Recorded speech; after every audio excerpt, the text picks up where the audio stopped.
Congress party के संसदीय प्रबंधकों ने कमाल किया है। वैसे कांग्रेस अध्यक्ष सोनिया गांधी ने तय कर दिया था कि खाद्य सुरक्षा कानून और भूमि अधिग्रहण बिल पास कराना है, तो विपक्ष हंगामा करता, नहीं चाहता तब भी ये दोनों बिल पास होते। लेकिन सरकार और कांग्रेस के प्रबंधकों ने विपक्ष के नेताओं को पटाया, उन्हें सहयोग के लिए तैयार किया। जहां जरूरी था वहां भाजपा नेतृत्व के भीतर की खींचतान का फायदा भी उठाया और भाजपा की सहमति से ये दोनों बिल पास करा लिए। कांग्रेस इन दोनों कानूनों को गेम चेंजर मान रही है।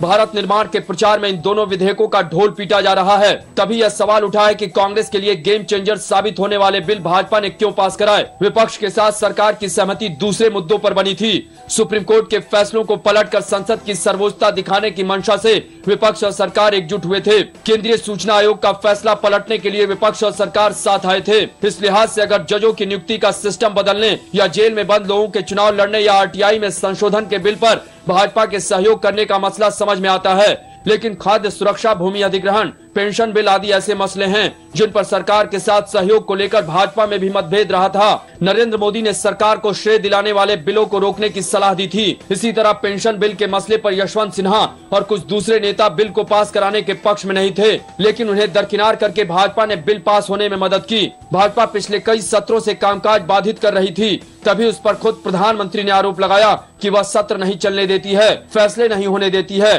और इसलिए देश की अर्थव्यवस्था की हालत बिगड़ी हुई है। तभी सवाल है कि जब पहले भाजपा ने संसद सत्र नहीं चलने दिया तो चुनाव के नजदीक आकर ऐसा क्या होगा कि भाजपा अचानक सरकार के साथ सहयोग करने लगी। यह सवाल इसलिए भी अहम है क्योंकि इस सत्र में तो भाजपा को हंगामा भी नहीं करना था।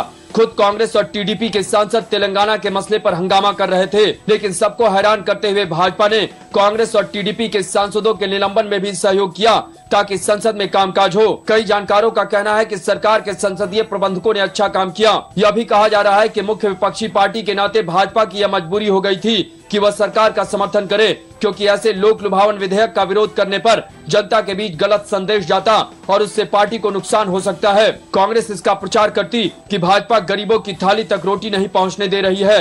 हालांकि कुछ जानकार यह भी बता रहे हैं कि भाजपा के भीतर नेतृत्व की खींचतान के कारण ऐसा हुआ है। तो साथ ही इस बात की भी चर्चा हो रही है कि भाजपा के संसदीय नेता किसी दबाव में थे और इसलिए उन्होंने सहयोग किया।